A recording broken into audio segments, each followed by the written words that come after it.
The McDonnell Douglas F-4 Phantom II is probably the most famous jet fighter of the Vietnam War.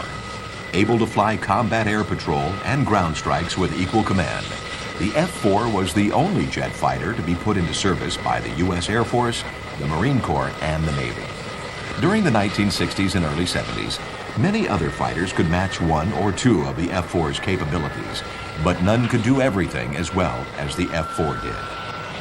The Navy was responsible for the initial development of the F-4, the first of which was called the F-4B. As with today's F-14 Tomcat, the Navy specified that the F-4 was to be strictly a carrier-based interceptor armed with air-to-air missiles and to be flown by a pilot and a dedicated weapons systems officer. However, the military establishment, with their need for a cost-effective jet-powered attack platform for non-nuclear bombs, envisioned that the F-4's fundamental design could be adapted relatively easily for other roles too. In time, the F-4 was recast not only for close air support and tactical strikes, but for specialized missions, such as reconnaissance with the RF-4 version, and for wild weasel attacks with the F-4G configuration, in which the aircraft was specially equipped with a myriad of electronic warfare devices for the destruction of enemy surface-to-air missile installations. For ground troops serving in Vietnam, the sight of F-4 Phantoms in the sky would be a welcome sight. During the Vietnam War, as with most wars in history, the most decisive battles were fought on land. Helicopters, a new instrument to the forward edge of battle area, were soon essential to quickly move troops and supplies as well as provide close air support when needed.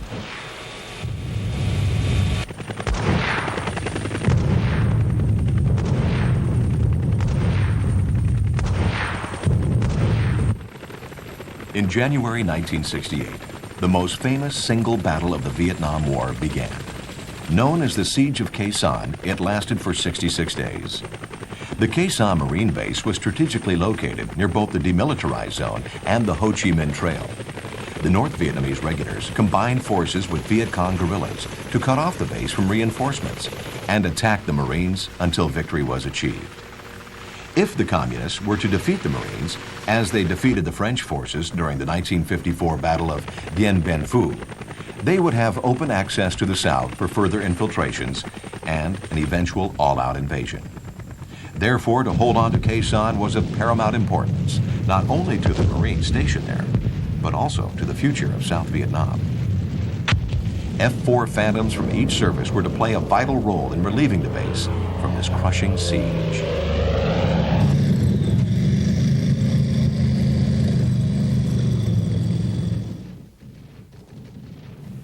Reconnaissance units determined that the Viet Cong had completely surrounded the base perimeter.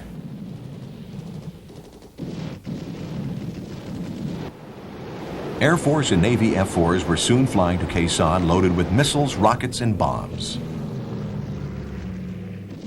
As Khe Sanh was completely cut off from all ground access, resupply by air was imperative. The Marines dug in for a long and arduous battle. The North Vietnamese artillery was soon to strike hard, and the Marines would not be caught unprepared.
F-4s took off from Da Nang and Chu Lai to support their fellow soldiers under fire.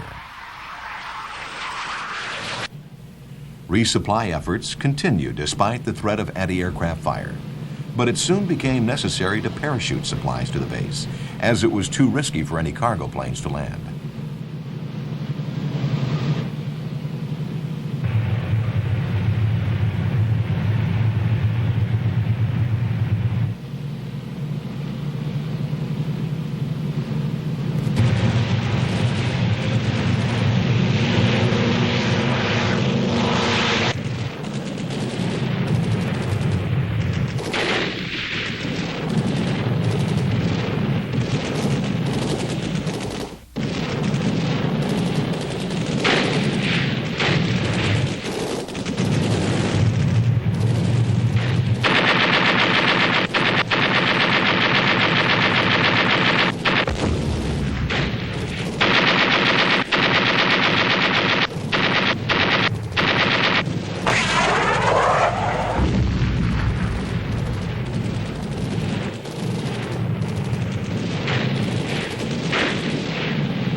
While flying over South Vietnam, the F-4s had achieved air superiority. This was not always the case in missions conducted across the DMZ, as North Vietnamese pilots flying MiG-17 and MiG-21 fighters were sometimes more than able adversaries. The highly maneuverable MiGs made the F-4 crews use all of their flying skills and aircraft's high-speed performance envelope in order to defeat them.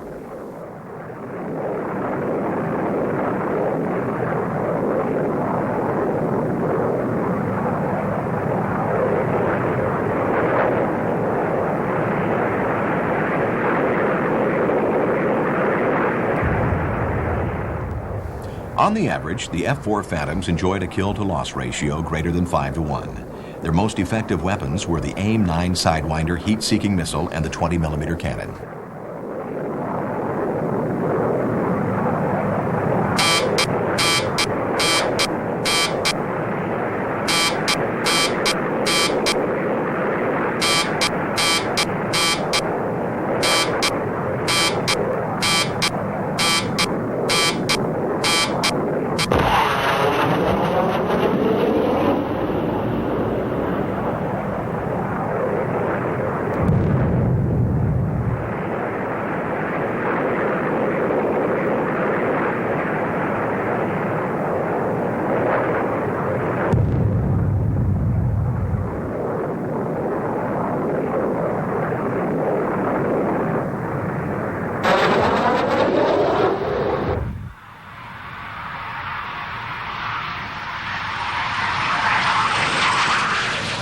The General Electric J-79 turbojet engines powered the F-4 to a top airspeed of Mach 2.2.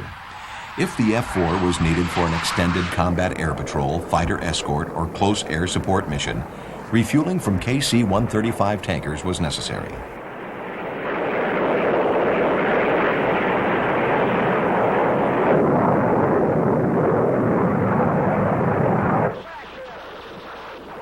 Meanwhile, in late January 1968, the Tet Offensive had begun to spread to other parts of South Vietnam. The city of Hue was the old imperial capital of Vietnam, and as such, was of great psychological value to the communists.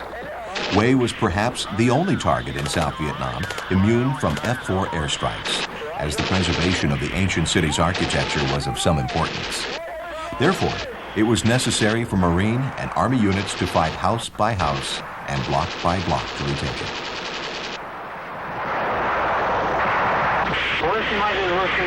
At Khe Sanh, F-4 Phantoms arrived strafing, firing rockets and dropping bombs on North Vietnamese Army and Viet Cong positions with a ferocity not seen by the Marines since World War II.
Forward air controllers piloting Cessna O-1 bird dogs were invaluable to the F-4s. With an intimate knowledge of the terrain and enemy positions, the O-1s fired phosphorus rocket markers, which made F-4 target acquisition easy.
Lethal 23 and 37 millimeter anti-aircraft artillery fire was quite heavy at times in the north and caused the loss of many U.S. aircraft. Given the opportunity, F-4s and other attack aircraft could destroy most of the concentrated anti-air fixtures, but the intermittent nature of these missions allowed the North Vietnamese ample time to rebuild their air defenses. Because of this, many pilots were shot down during strike missions over North Vietnam, and if they survived, ended up as prisoners of war.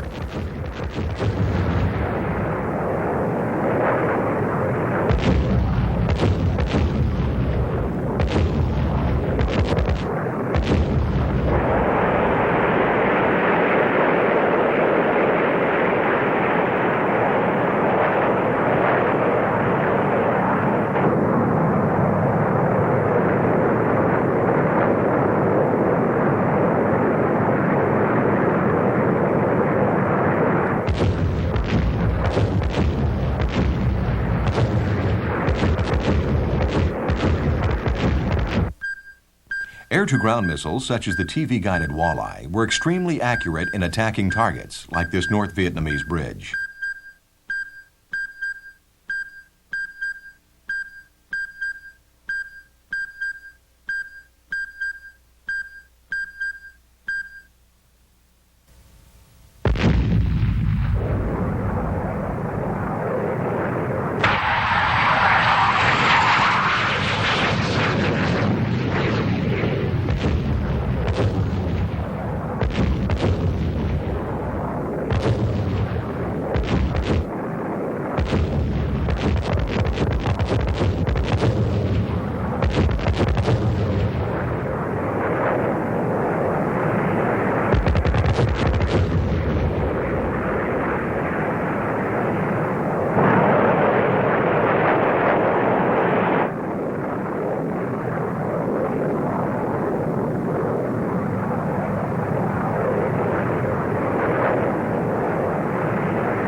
The bombing of enemy positions at Khe Sanh by F-4s was continuous, but it was not enough to ensure a Marine victory. From bases in faraway Okinawa, Guam, and Thailand, flights of B-52 strategic bombers took off laden with ordnance many times that carried by F-4s.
South Vietnamese Highway 9 to Khe Sanh was busy again as fresh Marines replaced the tired few who had fought so hard for so long.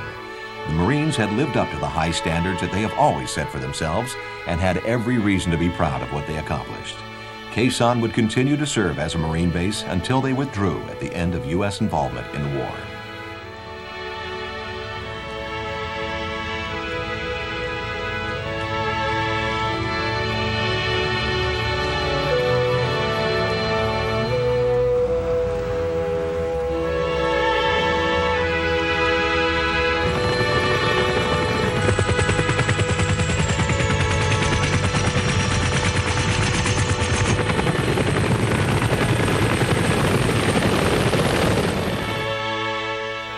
The battle for Khe Sanh was a shining moment for U.S. air power, too.